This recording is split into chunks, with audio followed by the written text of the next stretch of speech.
really well as the Bucks rolled the Bucks. Plug and Play 16 says, hey, Chris, Ahmed and company, damn okay. Sean Payton and Bo Nix, let's F and go. Showed great glimpse into the future of what this offense can be. And in my opinion, Bo Nix is in the first half with the best half of quarterback rookie. I screwed that up there, but he thought it was the best half he had seen. Now, that was before Jaden Daniels played, too. So it was the first half. It was the best rookie half he had seen yet, is what he was saying there, basically. Correct. Yeah, and he does deserve a damn okay. So you did a deeper look at what they did offensively with Bo. What impressed you the most about what he and Sean Payton did in that game? Well, a little bit of like something we've talked about, right, where I think there's this little psychology of, and I don't think it's necessarily right, where it's let's be simple and run these simple concepts and things he's comfortable with, right?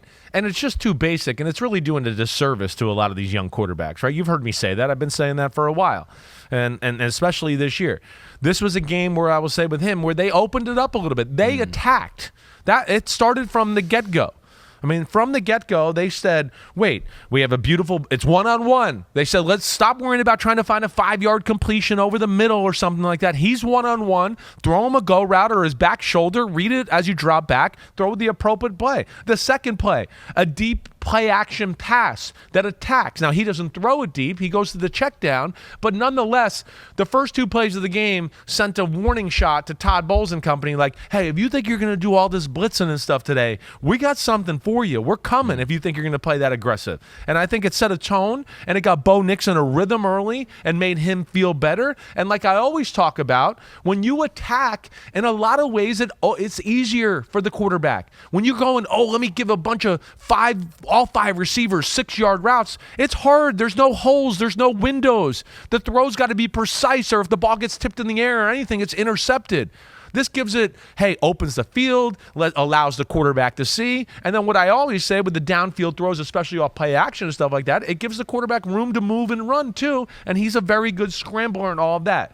They attacked on offense for the first time this year with Bo Nix.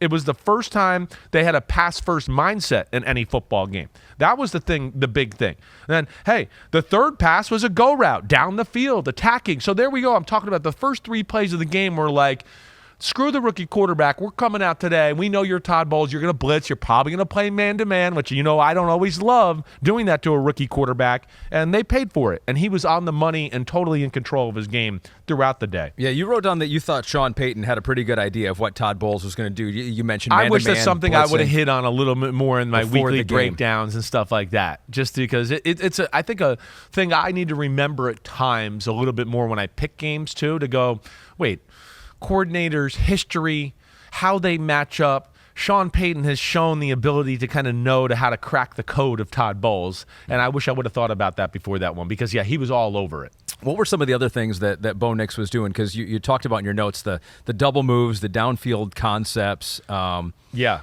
What he did specifically with a little bit more expansive playbook. I think that he made a little effort of, the double moves, and again, the attacking theme is what I'll say. Yeah. Keeping people in to protect a little bit more than you might see normally, right? They protected well, and I think he had a good feel for also into that discussion of Bowles of like, ooh, I know him. He likes to blitz in these situations. This is the time I'm going to call the pass protection to keep the extra guy in and do that, right? He threw the ball really well, but a lot of double moves and downfield concepts. Because, again, I think in the first 2 games, if you're watching film, you're going, wait, it's going to be 1, 2, 3, the ball's out, or 1, 2, 3, 4, 5, the ball's out, right? And it's always like a 10-yard out, a 5-yard slant, a 5-yard out, a 6-yard sticky route, like all that type of stuff. And he's probably going, wait, Todd Bowles is usually aggressive man-to-man. These corners are probably going, wait, we're going to get a chance to jump some of these short routes as the game goes on. And he backed them off right away. And, when you do that and you hit 1 or 2 throws of doing that, it opens up everything else. Because think if you're a corner, right? Early in the game, I've seen on film they throw it short, and then all of a sudden they come out and they fake throwing it short and go deep, right? So now you're a little scarred. So now the next 2 drives, they might throw it short, but you're a little hesitant to break on it because you're like, they kind of got me the last time. I better be careful here and not over-reading this or being too aggressive. Yep. And that's what I felt like they really did. But Let's see. The other thing I wanted to talk about, too, I mean, his arm is really good when he uses his legs. I think you saw that. Man, his arm has sneaky power that I don't think he gets credit for, but the aggressive downfield concepts, the double moves, it opened up the field, and Nix was good and trustworthy. He didn't force balls. I think throughout the day there was one throw that I looked at to go, don't throw that. That's a little too tight or stupid. But other than that, that's going to get Sean Payton to get him in the trust tree to go, wait, I can call these aggressive plays, and no, he's just not going to be Johnny Meathead and be like,